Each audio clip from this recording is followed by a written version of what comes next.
Hello, welcome. So glad that you all can join us today. My name is Janice Selby, and you might know me on Twitter as Divorce Religion or the Wise Counselor.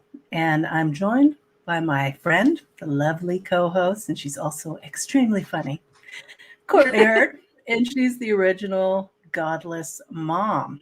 And we're doing this podcast to help you out with some tips on parenting in a secular way. And before we get started, we actually do have a bit of housekeeping we want to take care of. Just a friendly reminder, if you're joining us in the chat and you're commenting quite happily, we don't want that to be a place at all for proselytizing or religious discussion in that sense. And we will remove you if we have to. And also, I get to remind you that we are now on all audio platforms. Yes, we are. And you can go to the podcast page, description links, and subscribe. It's very exciting. How are you doing today, Courtney? I'm doing good. I'm a little tired. Had a busy week. And I don't know why I'm so tired today. I went to bed early last night, but I am tired. I You think I went to probably bed were up without all night watching. stooping. Were you stooping? No. I slept like a baby, but I think I didn't watch enough Star Trek before I went to bed. I think that's probably the issue. They're going to want their pin back. Like, are you really a lover of Star Trek if you're going to bed early instead of staying up watching Captain Kirk? I think not. How about you? How are you? I am good. I am very busy right now. In case you didn't know, I'm co-hosting a hit podcast these days, so that's quite fun. And another thing I'm doing is I am getting everything ready for the inaugural conference on religious trauma. Yay! It's going to be taking place online. I will be hosting, and it's going to happen in May. And we have a fantastic array of speakers. I mean, some very big names in the religious deconstruction community, if you can call it that. And I'm so excited about it. So I'll keep people posted on that as details become available. So yes, I am a little busy and a little tired as well. No stripping for me though. We were working on that last year, and then COVID came along, and COVID had other plans. That is the truth. Got completely derailed. Took me, a year to kind of find my feet again.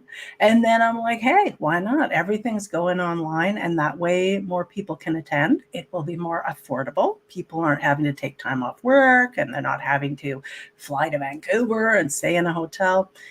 So I think it's going to be great. I'm really excited about it. Someone in the chat's asking when that will be. We're just hammering out the schedule right now. And I think at this point, it looks like it'll probably be the 11th to the 16th of May. And so that's starting on like a Tuesday evening. We're going to do Tuesday, Wednesday, Thursday, Friday evening for 3 hours because I wanted people who are working, I wanted them to be able to attend. And then we'll have a couple of full days on the Saturday and the Sunday. So that there's going to be a lot in there, a lot of content, and we will be recording it as well. So there will be a couple of different options, and yeah, it's just going to be fantastic. Still have some speakers that are trickling in. I have to put a lid on it at some point. I mean, I think we've already got about 25 speakers. So for a first-time event, it's a pretty big group that we've got. And an amazing group. I've seen some of the names. It's pretty exciting. Yes, for sure. Mm-hmm. Yeah, we've got Dr. Marlene Winnell, Dr. Daryl Ray, Mandisa Thomas. We've just got people from all over North America, Canadians and Americans. And I know it's going to go off great. And then I'll be looking forward to planning the next one. That's awesome. I'm so glad. I totally believed in that conference, and then when the whole P word hit, it was so devastating. Like I was so looking forward to coming and meeting everybody. It was going to be my first like event and getting to meet, like, I've met you and I met Neil, 604 atheists and stuff like that, but I was so excited to just go and meet everybody. I was so disappointed when that happened. And I remember like you and I discussing it, because you're like, I don't know, should I cancel this? This virus is going around. And I was like, no, just, I'm sure it'll pass. I'm sure it'll pass. Yeah. Not so for a little much. while. Yeah. Yeah. And I mean, some people did give me a bit of grief thinking that I jumped on the bandwagon a little too quick for postponing the in-person event, but really just didn't want to take any chances with the health of my speakers or my attendees. And it turns out I made the right choice. And now we can all safely attend in the comfort and pajamas of our own home. Yeah. Pajamas are very important to me. Yeah, I agree. So this week we are talking about something that's not as happy, not the happiest topic. We're talking about grief when you split from your family, or your family splits from you because of your differences in religious beliefs. So, this happens a lot to more fundamentalist groups, in more fundamentalist groups. When people leave their religion, then their family can sometimes disown them, they'll shun them, they'll be excommunicated, and they get, they're sometimes they're not even, they're pressured not to talk to you by members of their church, or something like that. This happens also a lot in Islam. Apostates are not looked on very, very nicely in Islam either. And so today we're talking about what to do, how to cope with that, and those sorts of ideas. And you had a specific question from somebody, right? Yes, somebody reached out to me and said that they are a new listener to the podcast, and the podcast itself is pretty new, and they're enjoying what we're doing. And they said they wondered and hoped that we could talk about loss. And particularly, this person was struggling with a parent who remains entrenched in their religious beliefs and ideologies. And this person who wrote to me has managed to extricate themselves from that. So hooray. But yeah, there's the loss that goes along with that. And so I developed a workshop that I do online, and it's called the Divorcing Religion Workshop. And one of the first things that we tackle in the Divorcing Religion Workshop is grief, our grief around losing faith. And so religious trauma syndrome is something some of our viewers will be familiar with and some won't. And it's basically just a name for a collection of symptoms that might affect people who have spent time in a high control group. So when you're in the group, you suffer losses because there are things you're not permitted to do, to question, to wear, to think about, relationships you're not permitted to have.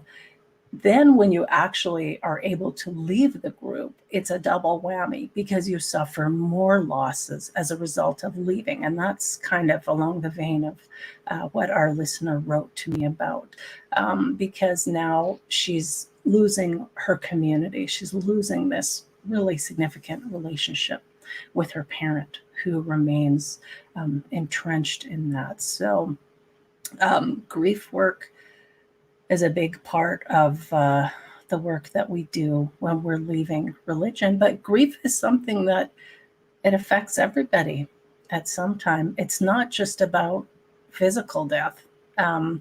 There can be the death of a dream. Like, say you've been working hard and going to school your whole life, you've spent 20 or 30 years and tens of thousands of dollars invested in your career. And then suddenly the bottom drops out of your industry. I had friends who ran a printing press. I knew them since childhood. They always had their print shop. And then guess what? The internet comes along and computers come along, and there's not a great call for printers these days. So there's a grief that can come along when we lose a dream as well. And people are familiar with the idea that there are stages of grief, right? When someone dies or when there's a loss, and they're like denial, anger, bargaining, depression, acceptance. Those are the common ones. But there are actually tasks of mourning. So the grief is the emotional and physical response to loss, and the mourning tends to be the expression of that grief. So there are 4 tasks that we have for mourning, and the first one is to accept the reality of the loss. So this person who wrote to us, she has to accept the reality that her relationship with her mother has changed. It's not going to be the same. She's not likely going to have that same very deep connection that they had when they both believed the exact same thing. So that's something she has to accept. That's a reality of a loss. Then comes working through the pain of that grief, so we don't get stuck there. The third task is to adjust to the new environment without that person there. So maybe her mom provided childcare or whatever else was going on, and now mom doesn't want anything to do with her or the kids because they're apostate. So there's a change in the environment there. And the last task of mourning is withdrawing our emotional energy from the person or the thing that we've lost and reinvesting that energy elsewhere as we're rebuilding our life. So those are some tasks of mourning that people maybe aren't familiar with, but they're very important. Yeah, I wrote a long piece about Bountiful BC, and for those of you who don't know, someone in the chat actually just asked if we are Canadian. Yes, we're both Canadian. We're both in BC. We're actually about an hour from each other, and when the pandemic's over, we're gonna have some drinks. Well, we are. And we'll probably we'll live stream when we do that too. But yeah, when I was doing research for that article about Bountiful BC, which is a polygamous Mormon cult. Yeah. It's a polygamous Mormon settlement in southern BC. It's probably about 3 or 4 hours from here. And I actually last summer drove through it, and it's a little creepy. Like, there's just their compound style houses where it's like there's like 4 houses, but all the backyards are kind of connected, and like you can tell that they all kind of live together. That's weird. But anyways, not that like I have no problem with people who are in consensual polygamous or polyamorous relationships. Yeah, no, it's totally different. Yeah, this is different. But anyways, they've been charged with polygamy in Canada. They have evaded the law in the States. But in my research for doing that article, I watched a whole lot of testimony from people who had left the fundamentalist LDS church or the FLDS church, and they have just oodles of family members who refuse to talk to them, who refuse to allow them in their lives. And these people, the thing that broke my heart, I think, the most was watching these people continue to try to reach out to them, and just over and over and over again. Like, they would send birthday cards, they'd send letters, they would call them on the phone, email them, stuff like that, just to they figured, the more I try, the more likely they are to respond with kindness, and maybe we can reconnect. You're the counselor. How do you feel about that? Like, do you think that that's something that is healthy to continue to try to reach out to these people, or do you think it's better to just kind of, like you said, accept it and move on? Yeah, there definitely comes a point where there has to be acceptance. And if it makes the person feel better to be still sending birthday cards or whatever, because on their end it feels like they're still trying, then that's fine. but it has to be tempered with the actual acceptance and knowledge that it's unlikely that relationship is ever going to be restored, and that at some point they do need and deserve to reinvest that energy elsewhere in building new relationships. And it is particularly a problem with fundamentalist type groups. And I'm thinking of QAnon, the broadcast that we did a little while ago. They're so fear-based. There is such a fear around it. And that's why the folks who remain entrenched in that fundamentalist or extremist group, they have such fear that maybe they're going to catch your apostasy. Or, of course, in the case of religious fundamentalists, they're afraid that you are going to hell. And this is what can drive them in their extreme behavior. And one thing I wanted to talk about, too, is that grief affects individuals differently. And so some people from the outside seems like they're maybe kind of just skating by without too much trouble. Other people, so in addition to there being emotional issues, so maybe we feel abandoned or betrayed or sad or confused, it can actually affect our physical health too. People can become very tired.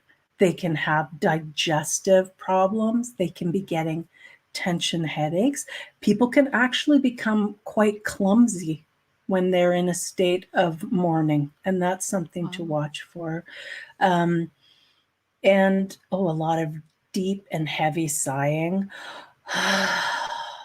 And that can be, if you're around someone and there's a lot of that sighing going on, they may be depressed. They're trying to cope with something, and their body's trying to protect them by making sure they draw in enough oxygen rather than just the shallow breathing that we can fall into. Pardon me, digestive issues can really become a big problem as well when we're coping with a loss.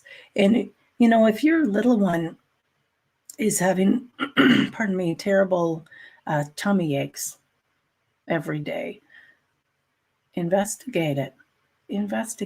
Try and find out what's going on with them emotionally. And I know, having been a very religious person for a long time, there can be such a disassociation between us and our bodies, like actually knowing how we physically feel at any given time, because we're just kind of taught to ignore anything related to our bodies. So I challenge you, if you're having a big emotional reaction to something, to actually sit and try and identify that emotion that you're feeling and where you can feel it in your body. Like, is your throat feeling really tight? Is it maybe because there's something you need to say, but you can't say it? Are you feeling it in your stomach, like your stomach feel tight or just feel woozy? It's your body, you're the owner of it. So you need to get to know your body really well. And your body can be affected tremendously when you're grieving. Mm-hmm. So that's something I want people to be aware of. One thing that I think is also important for people to know is that there are different types of grief. When we're talking about losing religious faith or walking away from religion, divorcing religion, as I call it, there's something called ambiguous loss. And ambiguous loss is when there's no body. There's no body to bury. This can also happen in terrible cases where a child's been kidnapped or a plane has crashed and, there's not an actual person to bury. Or like in the case of the person who wrote to me, their mother is still alive. So there's nothing to bury there. So that's ambiguous loss. Disenfranchised grief happens when we have losses that are not socially sanctioned or really understood. So this can be lost by suicide or rape or abortion, or in my case, a family member who's gone to prison for a very violent crime. So my family mourned that, but we couldn't really mourn it publicly because we have to be obviously very upset by what the family member did. But the reality is that we now have also lost that family member in a different way. We just don't have the same access to them as we had before. I would argue So in multiple ways, because you're like, maybe you're in, on the one hand, they're not who you thought they were, and then on the other hand, they're also physically not around. So in a couple yes, of ways, you've kind of lost them. yes, and this family member was very young when he killed somebody, a stranger, and he was sentenced as an adult and went to prison at age 18. So think of then an 18-year-old going into a situation with very hardened criminals. So Yeah. it was a very conflicting time, and it was a difficult loss to mourn. And the thing about disenfranchised grief is also that it's relative and it's subjective. So society just, they can't really relate to it. So they don't, they're not really supporting you, yeah, as you're mourning that loss. Yeah, that's definitely something that I've noticed with a lot of the people who come to me saying that they've lost family members, is that they themselves feel like they are not allowed to feel that grief. They seem to feel shame about feeling that grief. Like if they leave the LDS church, for instance, and their family won't talk to them, or the family disown them because of that, they feel like they don't have a right to feel grief over that, because they made the choice to leave, and all it takes is for them to just go back to the church and they'd be around their family again. So they almost shame themselves for feeling that grief. Yes, yeah, that's so true, and that's very well put. Yeah, I can relate to that, and I know that many people who are watching the podcast right now can also relate to that. The last type of grief that I found is definitely relevant for us on this topic is unresolved grief. So, unresolved grief tends to be cumulative. It's loss after loss after loss that piles up on each other, and any new loss can reopen that grief or trigger that grief. It's kind of a sense of unfinished business. And unresolved grief is more likely to occur when we have a complicated situation like what you just described. So it's not as simple as a person, was killed and that just happened and they're not there anymore. It's like the person is still alive. Or for me, in my case, I didn't lose a person in that sense that I lost my faith. Like, if I never knew Jesus, but to me, Jesus was as real as you were. He was my best friend, my confidant, my cosmic big brother, whatever. And so when I stopped believing, that was a massive, massive loss to me. I lost my whole identity. But people who had never believed in the first place, to them, it's just, well, you stopped believing in Santa Claus. It's no big deal. Get back to work. Whereas if someone close to me died, there would be an understanding, you can at least take a few days off work or whatever. But to have to try and rebuild your entire life and identity when the people around you don't understand and aren't able then to be compassionate about your loss, that is a very tall order. It's a very real loss for sure. I think in that situation it's absolutely critical to find new people in your life who share your outlook, who at the very least respect your worldview, or respect your right to have that worldview.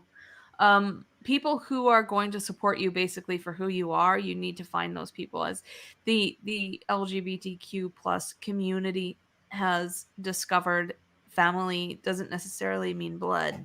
Family is chosen, and you can choose to spend time with the people who are supportive. And I think that there are a lot of ways to find people in the atheist community, or even you see Richard Simpkins is here in our chat, and he is a Catholic, and he is a very atheist friendly Catholic.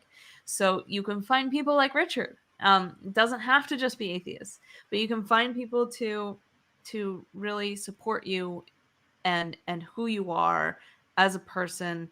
And that's like super important, I think, when you're going through grief like this, because if you're constantly trying to reach out to the people who have basically disowned you, you're Mm-hmm. just going to continually feel that grief over and over and over again. So you need to rebuild your life. You need to build your own family and build your own support system, and it's difficult, but So possible. true. Yes, the group work is really an essential part of our healing. Being able to be in the presence of others who, if they don't understand your loss on every level, at least they are accepting of it. At least they can be showing you compassion and saying, Mhm.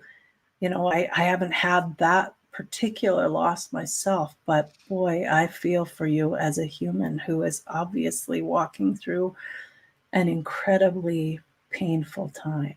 And for me, joining Twitter was huge. It was actually a really healing, an unexpected bonus as I, have continued to deconstruct from my own religious beliefs, because I met people like you.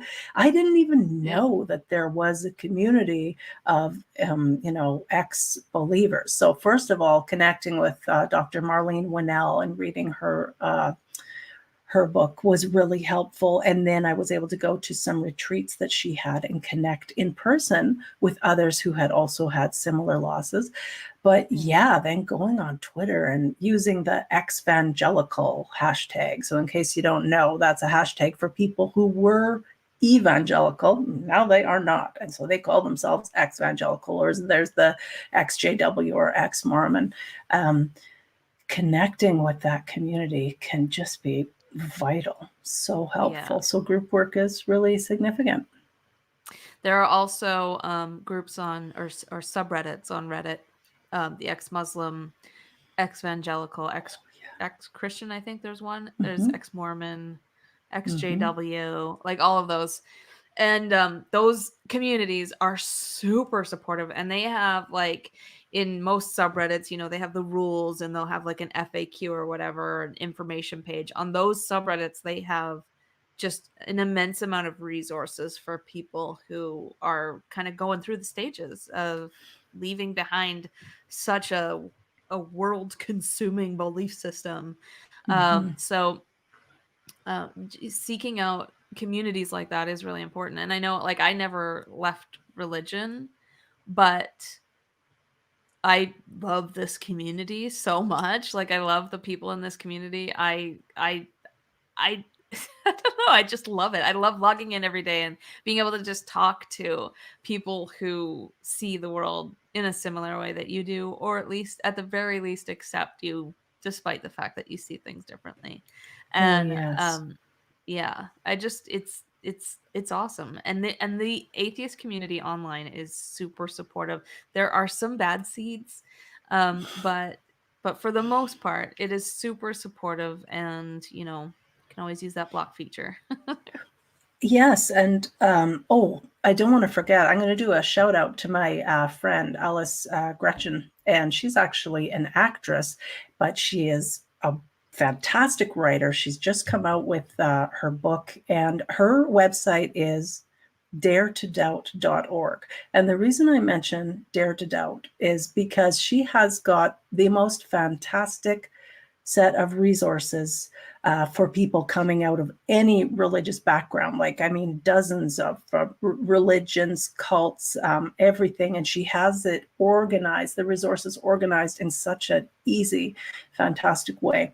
So if you are walking out of religion, divorcing religion right now, recovering from religion, I want you to check out Alice's website, and also recoveringfromreligion.org, another fantastic site, chock full of resources, and also with a support and helpline that you can call if you need to talk to someone. So yeah, group work is important. And for me, Twitter has also been helpful in finding my voice. And some people wonder why I actually have 2 Twitter accounts. So I've got my Wise Counselor account, and then I have my Divorce Religion account. And the reason for that is because on my Wise Counselor account, I tend to be, kind of, as I'm coming across now, hopefully just warm and caring and all these kinds of things. I felt like on my Divorce Religion account, I don't have a picture of myself, and so people don't know if I'm male or female. And so I grew up in a fundamentalist group where females were not to be heard or to have a voice. And so my Divorce Religion account has been an opportunity for me to step into my strength and to become comfortable with speaking what's on my mind. And when I post on my Divorce Religion account, I try not to use emojis or flowery language. I really am like, how would a man say this thing? And it has given me some freedom to explore and express myself that I never had before. Now, if I was starting up my Twitter account at this point in my life, maybe I wouldn't feel the need to do that, but it has been a marvelous social experiment, in my opinion. It's just been great. But so if you wonder why I have the 2 accounts, that's why. And it's been helpful for me in my mourning process and my grieving as well, to be able to say things that are on my mind and to talk about some of the pain associated with leaving religion behind that maybe some folks don't understand or have never considered. Confession. When you first started following me and interacting with my tweets, I thought you were a man. It worked. Yeah.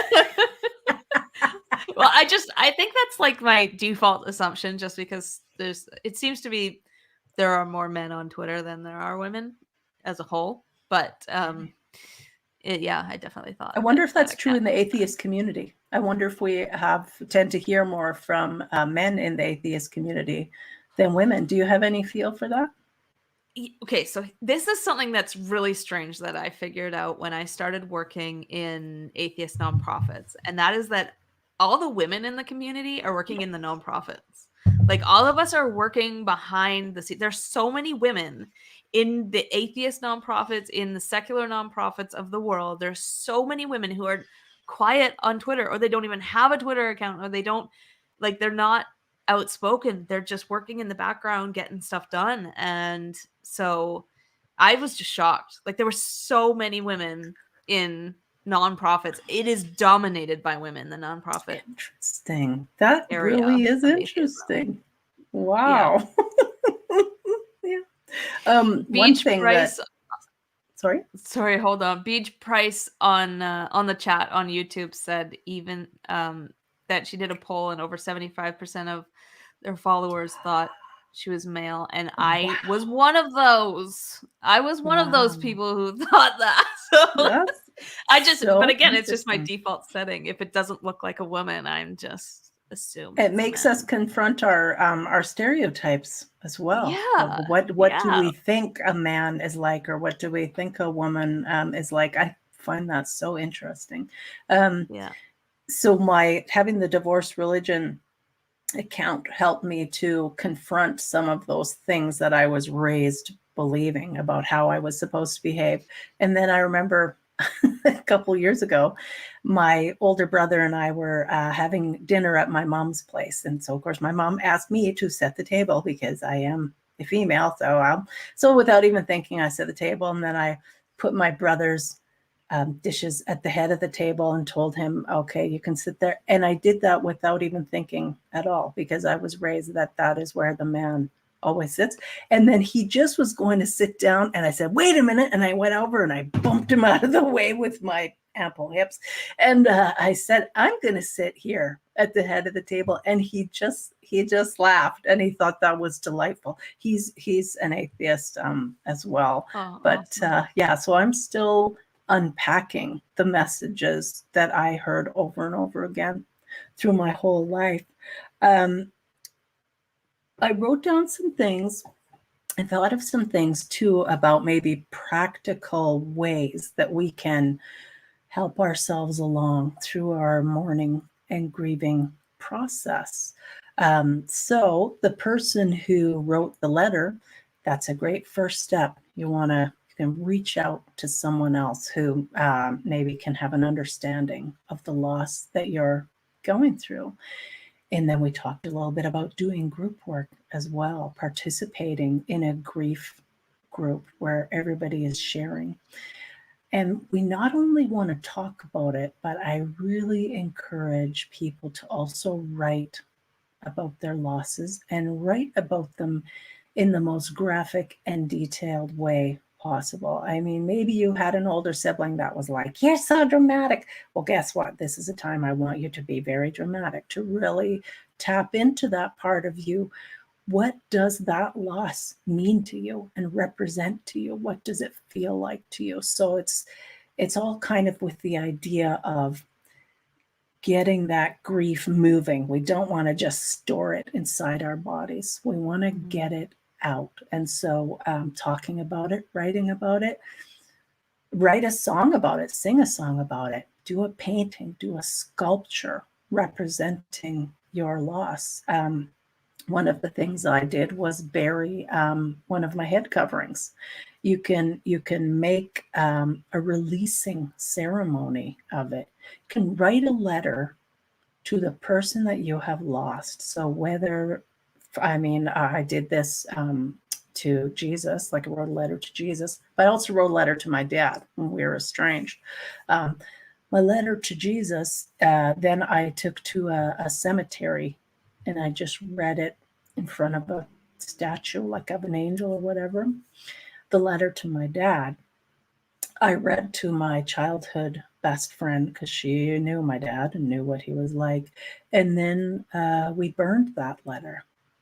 And that was very healing and releasing for me. So think in terms of what can you do to try and help you release this sadness and this grief and process your loss. Yeah, those were just some of the ideas that I had. And, we might have people who are watching or listening to us today who have some other ceremonies that they've developed or other ways that they use to cope with their grief. But the thing we need to do is to recognize and honor that grief, that loss. If we don't talk about it, if we don't acknowledge it, we can't adequately mourn it. And what we want to do is process our grief so it doesn't weigh us down, so we don't get stuck with it. People who don't acknowledge their losses, that can often then filter out into really unhealthy habits. That's when we can tend to pick up things like gambling and, having sex with multiple people that we don't care about, whatever type of action, or like shopping when we don't have the money for it. Things that maybe are unhealthy for you to be doing because you're not processing your grief. Not that I have a problem with sex. Love sex. I've had sex with many people. So just want to make that clear. But we don't want to get stuck with that grief. Yeah, for me personally, though I've never lost anybody through this way, I have definitely lost people, and I'm such a barrier. Like I try so hard to just get to a place where I can move on, and I have this mindset where, if you just shove it down, you can get there sooner, but I have to remind myself to kind of face it. And so that's why I write. And I've just gotten to a place where I love writing so much because that's my therapy. Yeah. I think I have a blog post about my friend who I lost to addiction, and like that helped me deal with it. And I wrote a lot about it, like when she died, in private writings that I didn't publish on the internet. And that really helped me a lot, because I do tend to try to bury things or pretend like things don't bother me. Like I'm the strong one, you know, and Mhm. I have to not be like that. Like I have to get it out. You have to process it. It's so true, because if you don't, it definitely it comes out in other ways, you know, like there's Yep. no way to push it down. You may Mhm. feel like you've succeeded in doing that, but there's Yeah. no way to push it down. Like sometimes you start overeating, or maybe you start doing some kind of a drug, or you're drinking too much. It comes Mhm. out, or anger, you know, it'll come Yes. out in anger. And so Yes. it definitely comes out in another way. And you definitely have to have enough respect for yourself to let it go. And something that my mom told me when I was a kid, and it has stuck with me, like this is like top in how I operate my life. She said to me when I was super little, she said, we cry because that the tears that are coming out of your eyes are poison. And if you keep them in, you get sick. And like when you're crying, you're letting that poison out of your body, so you don't have it Mhm. anymore. Right. And it kind of like that analogy stuck with me my whole entire life. And now it's like, you know, that's what I teach my son too, is that you have to get it out, otherwise it turns into a black hole inside of you Yeah. that just wrecks Yes. everything. Oh, that's so true. I love that your mom at a young age taught you that your tears are acceptable. Yeah, and it's true actually on a physiological level. There are some, there are toxins in our tears. So it is a way that we flush some of those out of our body. You are such a good writer. Where might people find your writings? Ooh, godlessmom.com. I sometimes write on Patheos too, but I haven't been writing there as much because I really, really, really like swear words a lot. So sorry. So yeah, I write on my own site now for the increase in freedom, Mhm. godlessmom.com. And that's where the Mhm. Bountiful article is. Uh, that's a long form article. I did a lot of work on that. That's a very interesting story. Mhm. But yeah, Yep, it's a good definitely article. helps. It's so funny that you mentioned you like to swear. So do Yeah. I. And of course, for most of my life, that is something that I was not permitted to do, and I did not permit myself to do. And so, another part of the Divorcing Religion workshop is I really encourage people to embrace some of those forbidden fruits, make those tasty jams. So there are internet coloring pages that you can download that look like the most beautiful, and then just written in there is the F word. Fuck. It's not friend, it's not fat. No. But so doing things like that, or I've seen some hilarious cross stitch work that people have done, just putting their cuss words out there. So it's about liberating ourselves and accepting who we are, how we are, and Yeah. that's also part of our processing and mourning and moving on. Yeah, that is the thing about swear words. Like they've done a bunch of different studies on the fact that like if you stub your toe and then you swear, it actually like has like a healing kind of Yeah, thing it to it helps where dissipate the pain. Yes. yeah. And it's like that is a way to express yourself. And I think that shaming certain language over others for no apparent reason, because like if you say shit or defecate, it means the exact same thing, right? Like, but only one is taboo, and it just does it. There's no rhyme or reason to it whatsoever. And to shame certain types of language that I see is a little bit more powerful in certain situations is a way to shame us for having feelings, strong feelings. And I think that's why I teach my kids it's totally fine to swear. Just be aware of the fact that if you do it in your classroom, you're probably going to get in trouble. Like, that's what I say to them. And I've always explained it to my son where I've said, I cannot explain to you why, but you could get in trouble for using this word in your classroom. Yes. And I mean, particularly if you are swearing at another person, they might take some issue with that. And then you have to be prepared for the fallout. But I tell you, I mean, I must say, for fuck's sake, I must have said that 50 times a day. Like it just comes out of me, people. And it's helpful for me and it's fun. But of course, then when I am in a professional setting, or working with a client, I am going to be judicious about the words that I'm using. But I certainly encourage my clients to absolutely let loose and be as colorful as they want and need to be for themselves. And Richard Simpkins making really good points in the YouTube chat. Yes. Here's a little Catholic secret: swear words are more powerful if you have a taboo about them. And I totally agree. My kids do not swear. My kids do not swear. I have told them time and time again, you can swear as much as you want. They do not swear. There's like, I've heard my son swear a couple of times. Never heard my daughter swear ever in her entire life.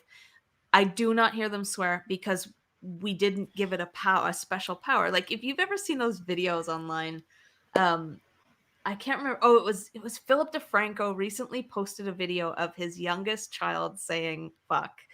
And he's like, no, don't say that. Don't say that. And you can see like the kid's like, fuck. And then he's like, no.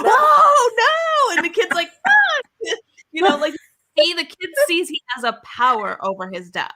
His dad is giving him this super animated reaction to him just saying one word, and he doesn't understand what the word means. He doesn't understand why some people think it's rude. None of that stuff. All he's doing is he's saying a specific word, and his dad is reacting. It's getting a reaction. Forever, that word is going to be associated with getting a reaction. Yes. And that's why those words have that power. Totally true, Richard. I totally agree with you.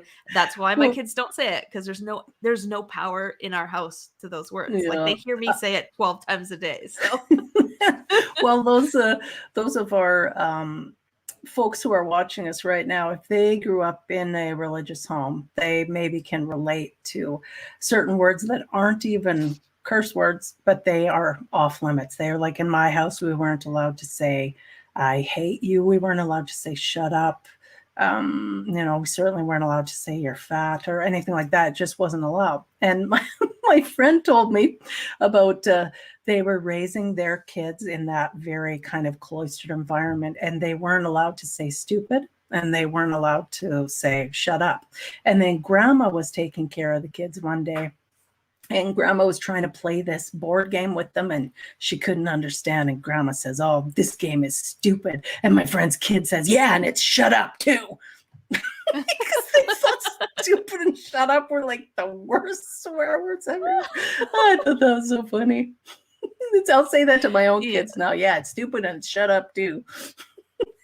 I've always loved Stephen Fry's take on swearing. Yes. Have you ever seen that little clip of him where he's just like, "Oh, people say it's not necessary," and he's like, "Well, what is necessary? That lamp back there, I never turn it on. It's not necessary. Nobody's offended by the fact that it's there. Like it's the world is filled with unnecessary things they make life worth living, right? Like the chocolate bar I had last week, unnecessary, but damn, it was good. And then he also, he touches on the fact that sometimes people think that you're uneducated if you swear too much or you don't have that great of a vocabulary, and they've done study after study after study on stuff like that, and it just proves to be the complete opposite of that. People who are educated don't, like, they seem to see the futility in being bothered by random arrangements of letters. It just, I And they can't really imagine. know how to use those swear words. Yeah. They really know how to use them. That's so true. Hi, But yeah, Mohammed. the more you have an issue with it, the more power you're giving it. So I just, Mhm. I in my house, because like right now we're talking about grief, and we're talking about dealing with your emotions and recognizing them and processing them and getting them out. And that is all part of it. In my house, I want my kids to express themselves. I want, it's not the most fun when my son is angry at me, but I still want him to do that. I want him to express himself and to recognize that he has feelings and he has a right to those feelings. And as long as he's not being just an asshole for the sake of being an asshole, then he has a right to express that he's angry. He has a right to be pissed off about something not going his way. He's allowed to feel those things. Yes. Yeah. And I mean, life is transition from cradle to grave. It's one transition after another, after another. And transition means loss, and it also means gain. Where there's loss, there's generally some kind of gain, even though it may be painful and we don't like to think about it. So I feel like all counseling is essentially grief counseling. We contact a therapist when we're having trouble coping with a transition. And there are transitions that are expected and welcome, and they're milestones in our life. So some of them are really welcome, and they still can, involve some getting used to. And then there are transitions that are unwelcome and extremely painful, and we need a lot of help dealing with those transitions. So I love it that you're teaching your son and your daughter too, that they have a right to feelings and to express those feelings. Like, what a different world it would be if people actually lived on that authentic level, that Well, they could actually talk to people and say, what you did, I'm feeling really sad about what just happened here. You know that my dad was a counselor, and Mm-hmm. that's how I was raised. It's like anytime anything happened, we had to sit down and talk. And I say that with a tone for a reason, because Yeah. we overdid it. We overdid Now it. we're going to talk about it. Yeah. Yeah. Yeah. It was always just, we need to talk. We need to talk every day. We need to talk. We need to talk. It was never, I could never just forget to do the dishwasher. It was always, why have you forgotten to do? Let's psychoanalyze why What are you you forgot to do the repressing? dishes. Um, but he did it because he loves me. So, and he's like, as I said last time, he's a little nuts these days, but he's still a very lovely man, and I love him to death. But yeah, that's how he raised me. He basically told me that it's very, very, very important to talk about things and to reach a conclusion. And like, something that he always told me was him and my mom would never go to bed angry. And and that's something that I try to do with my family. It's more difficult to do that when like the other people that you're in relationships with don't believe that. Yes. It's hard. Yeah. It's hard. Well, I gotta say, holy shit, you grew up in such a different environment than me, because so in my Fundy household where I grew up, my father also is a narcissist and a fundamentalist. And so he believed that the only one who should be permitted to express feelings in that household was him. So he would yell, he would punch his fist through the wall, he just was very scary, and he was a large man too. And the rest of us, we could be happy, we could express happy or sadness, but we were never allowed to express anger. And so then you just try and hold that in, and it is toxic, and it's so confusing, and all it really does is just you're suppressing that rage. And I tell you, it's like holding a beach ball under the water. It is going to come out at some point, and then Such a good analogy. Oh yeah. Oh yeah. Um, and then also having to learn how to express that very uncomfortable emotion of anger. Having, how do I express that to my significant other? Are they going to let me express it? Are they going to leave me? Are they going to yell at me? I still have trouble if I'm in a enclosed space and there is a man in particular getting angrier and angrier and he's raising his voice. It just triggers me on all kinds of levels, because then I'm right back there with my dad and feeling unsafe. So then I have to do the work on myself about, you know what, I'm safe here, and if I feel unsafe, I'm allowed to leave, and I give myself permission to do that. And we can talk about triggers another day, and how people can cope with triggers and recognize triggers and work with their triggers. I have that same trigger, but that was from boyfriends, Mm-hmm. abusive boyfriends. My dad never, just big cuddly bear. No. But um, Alan Nude in the chat on YouTube said, "We aren't allowed to express feelings because it's considered talking back, regardless if we are calm and polite about it." But it's coming from a parent, like, my philosophy on parenting is to promote your kids expressing themselves. I get really stressed out when I know that there's something wrong, when my son is experiencing something wrong. And again, I always use my son as an example, because we've only had our daughter living with us for 4 years, and she was a teenager that whole time, and we barely ever see her anymore. She's always out with her boyfriend. So these are the I'm still kind of going through the childhood stages with my son, whereas she's grown and moved on, and I didn't have a whole lot to do with that. But from my perspective with my son, it makes me so stressed out when I know that there's something wrong and he won't talk to me about it. Like, I get really frustrated about it. And I can't imagine being the type of parent who doesn't want their child to talk to them about what's wrong, or even get mad or get upset. I can't imagine being that way, because I just experience so much anxiety when I know that there's something wrong and he's not talking to me about it, which he does have the tendency to do. Um so I imagine, though, in your childhood it was a lot different, that it was kind of seen as talking back. I can remember quite clearly. My dad made me really upset, and I was running up the stairs to my bedroom, and I was crying, like quite a cry, and he chased me up the stairs, and he's yelling and he's banging. He says, "Stop crying or I'll give you something to cry about." Now, what's a 10-year-old girl to do with that when the man making that threat is her father, that's supposed to be her protector? So it just leads to a profound feeling of confusion and an unsafe environment.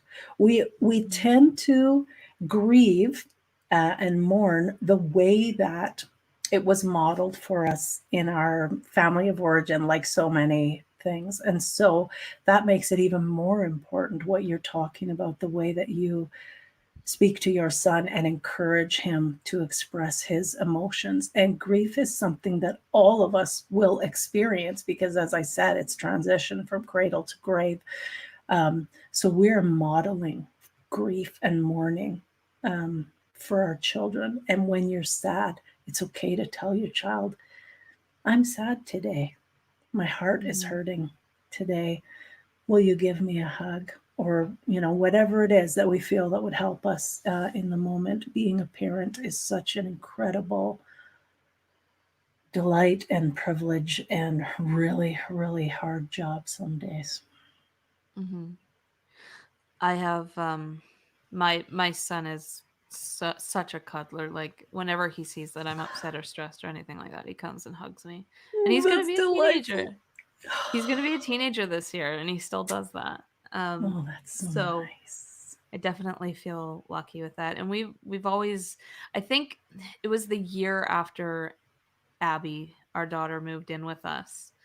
Um, when we lost our dog, and we all went to the vet, and we were all together. I'm not gonna cry, That's but we were so all there hard. together saying goodbye. And then Yeah. we all just kind of, when he was gone, we all like hugged each other, big group hug, Oh and we God. cried. And Oh my I think God. that, I know, expressing that in front of, especially in front of Abby, just because Abby grew up in such a different way. Yeah. Um, Yeah. to express that in front of Abby, I think was really important, but also in front of my son, because he saw that immediately we were mourning him and we were open about it. And he saw even his dad was sad about it. And Yeah. so it's definitely important to set the example, um, Mhm.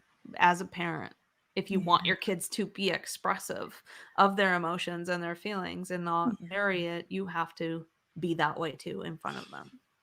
And there can be a fine line as well. So I'm thinking of what you shared about your dad and why didn't you unload the dishwasher? We got to Yeah. talk about this. Yeah.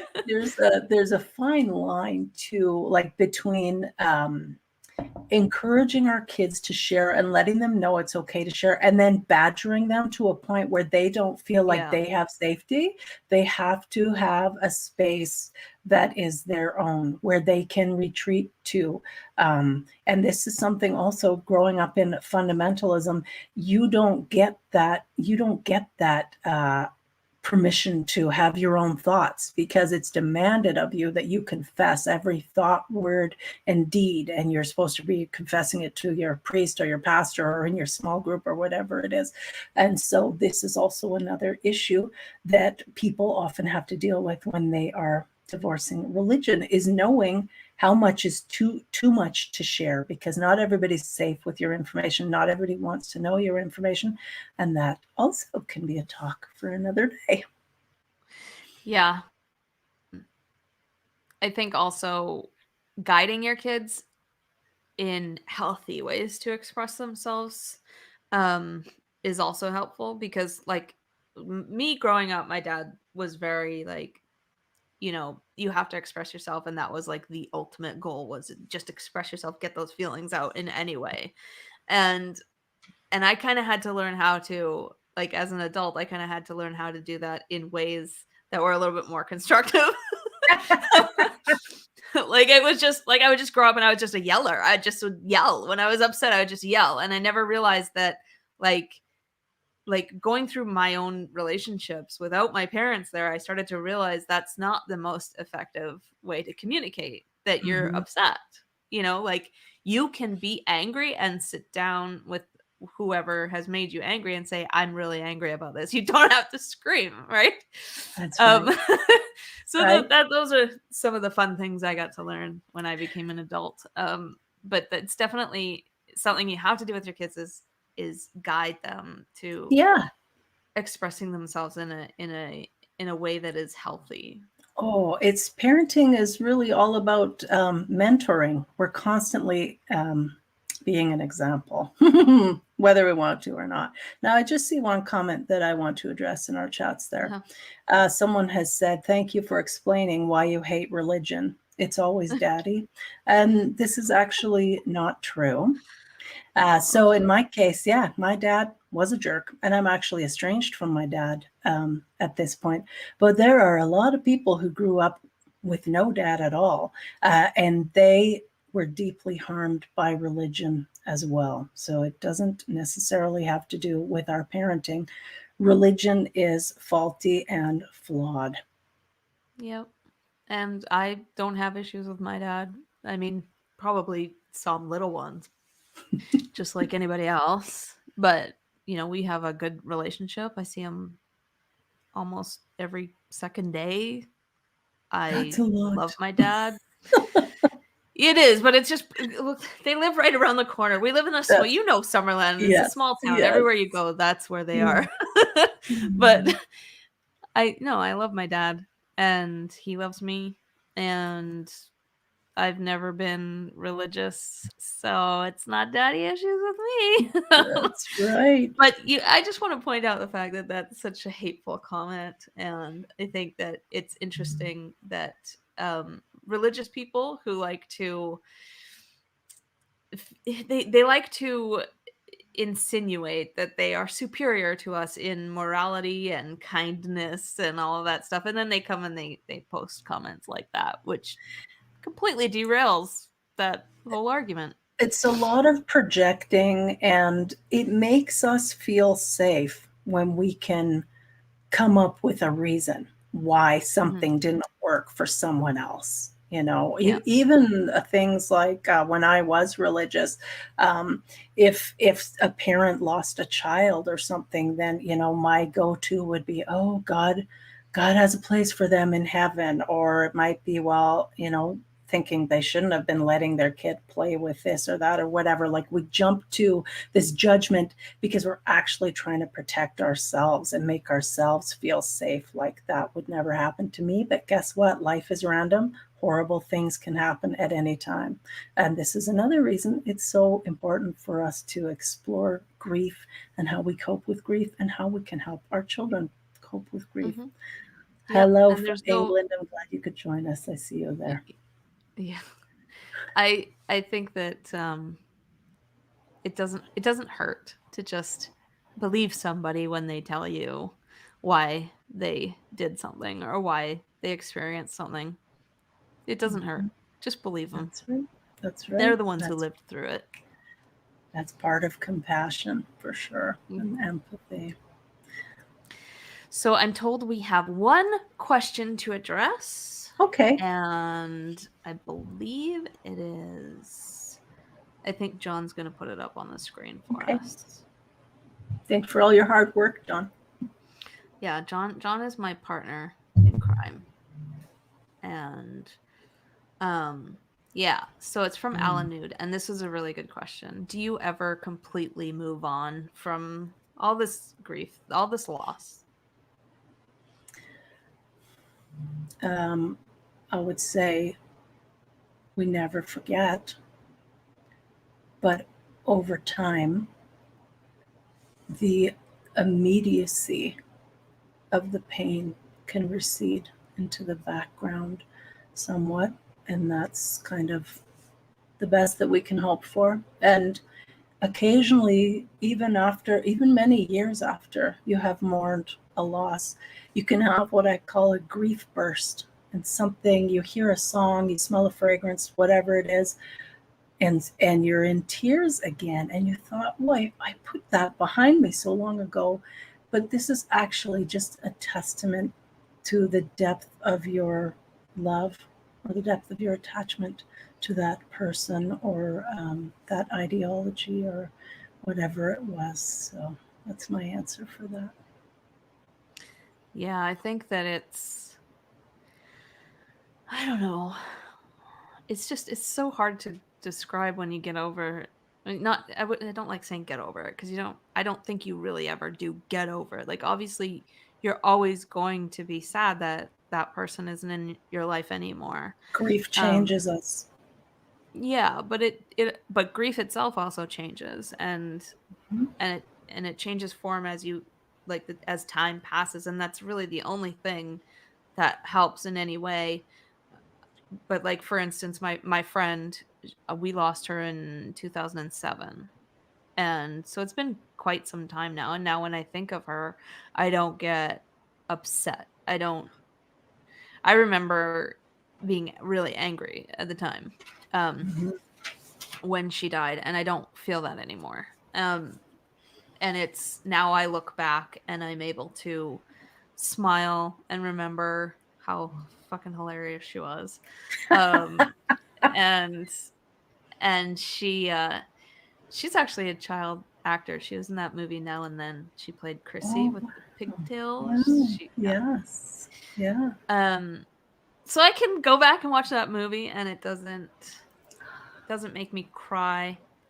It makes me remember her and feel a fondness and a missing. I definitely miss her, but it's Yeah. not that immediate like need to just break down and cry and anymore. Right. So And this is yeah, it's definitely changed. relates to the fourth task of mourning that we talked about at the start of the show, which is the idea of withdrawing the emotional energy from the deceased or from the loss and reinvesting that energy in new relationships and exploring a new way to be.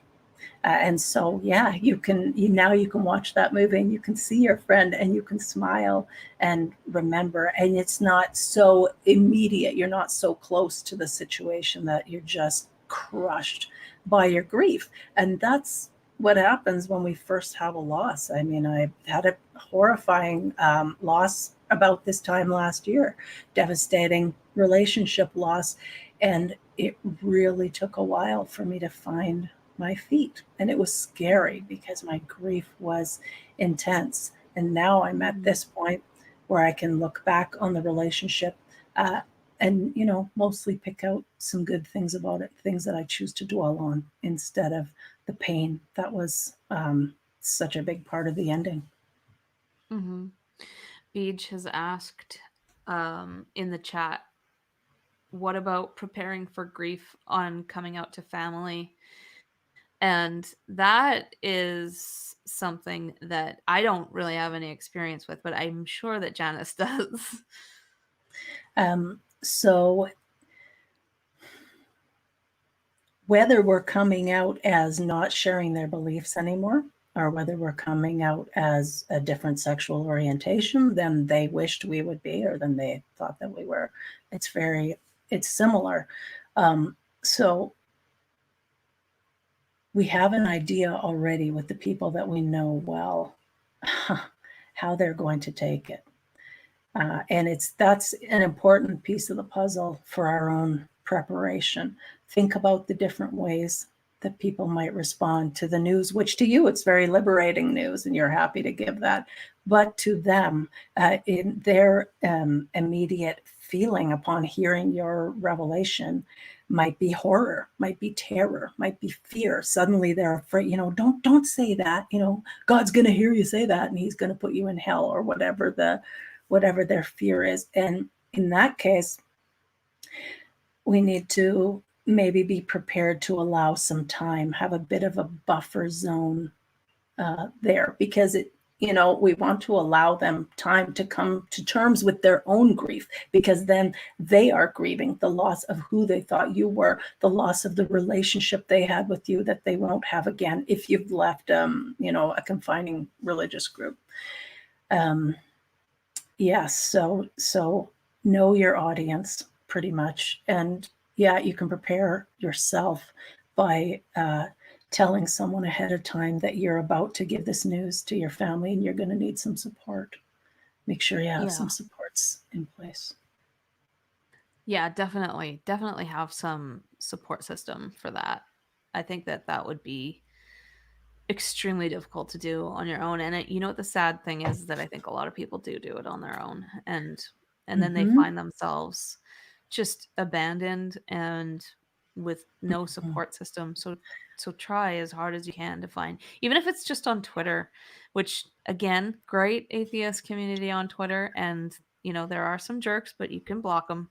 So, yeah. Um, And it's important also to remember, and this can be hard to remember, so write it down if you need to. You are not responsible for how other people react to your revelation. yep. So don't take that on. Do not take on that responsibility. However your mom or dad or sister or brother or child or whatever, however they react to finding out that you are an atheist or you no longer believe or whatever, let them own that. You don't try and take that on and own that as well. And over time, things might soften, and it may be possible for the relationship to continue, although it might not be as close as it was when you both had that one core belief that you don't share anymore. Yeah. And I think, like, I know that I've mentioned in the past that my mom and I see differently on some topics like vaccines and stuff like that. And so we just don't talk about that. We have so much, like my parents and I have been close my whole life, and we don't have any trouble navigating around that. And when it comes up to there's a point right now where we're in the middle of a pandemic and there's a new vaccine coming out, and that's it's an important issue, especially if they're going to be around my son, and I had to make sure that they agreed to get the vaccine. So that's when it gets brought up when it's important. And we did bring it up, and they are getting vaccinated. So Wow. yeah. That So is great. yeah.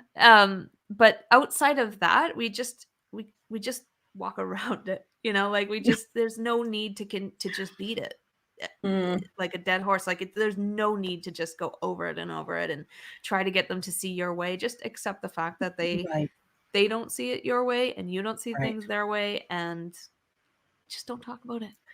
If Now, that relationship is really important to you, you can get through an evening without bringing up religion. where it becomes really tricky is when it's one partner deconstructing from a religious faith and they are married to someone who remains very devout, and perhaps they even have children.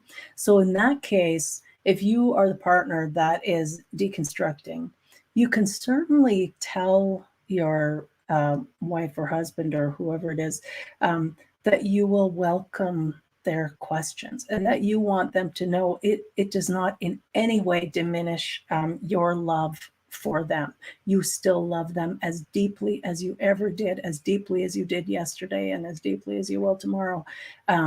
This is a completely separate matter. And so inviting them to ask those questions could be good. I see a comment someone made, and they said, I don't even know what to say when someone sneezes.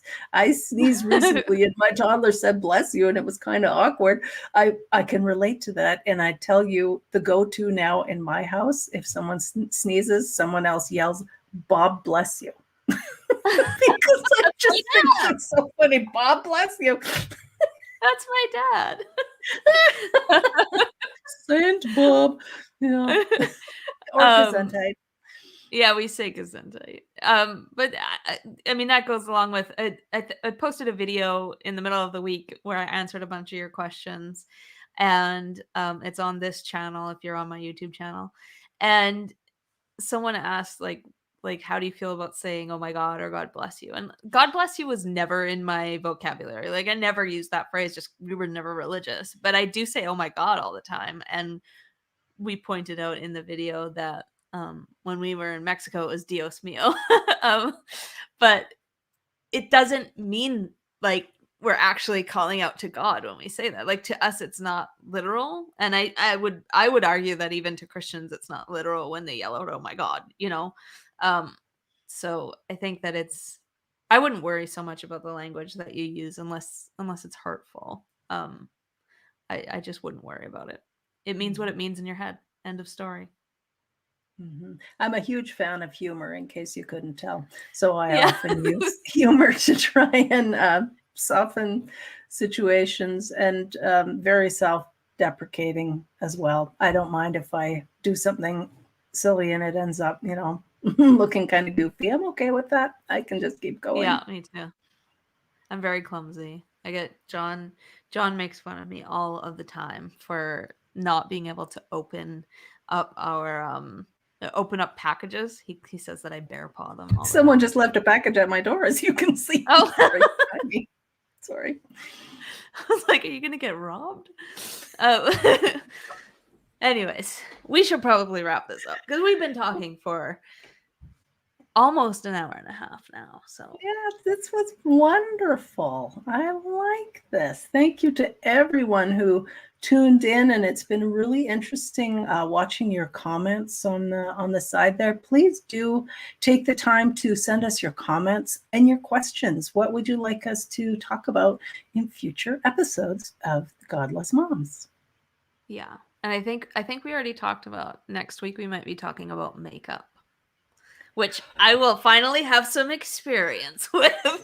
Yay! Yay! Well, I'm going to have to take a lot of notes because, as you can tell, I do not know much about makeup. So that will be interesting.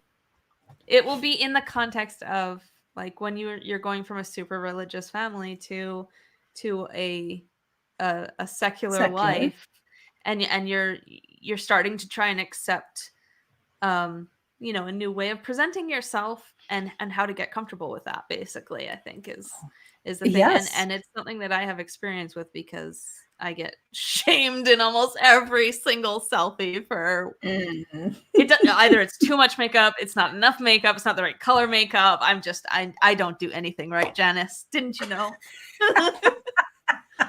Boy, oh boy, you better phone me. We'll have a little therapy session. That next week will also be interesting for those of us who are raising daughters or who are raising sons, if the sons are interested in makeup as well, but coming out of fundamentalist backgrounds where maybe makeup was completely forbidden, and then now we're wondering, well, how can I, you know, what can my daughter do? What should I be allowing my kids to do? It's a lot about giving yourself permission to explore and try things out. So I'm looking forward to that. Yep. And that will be at noon next Saturday, Pacific time, because we're both in BC, beautiful BC.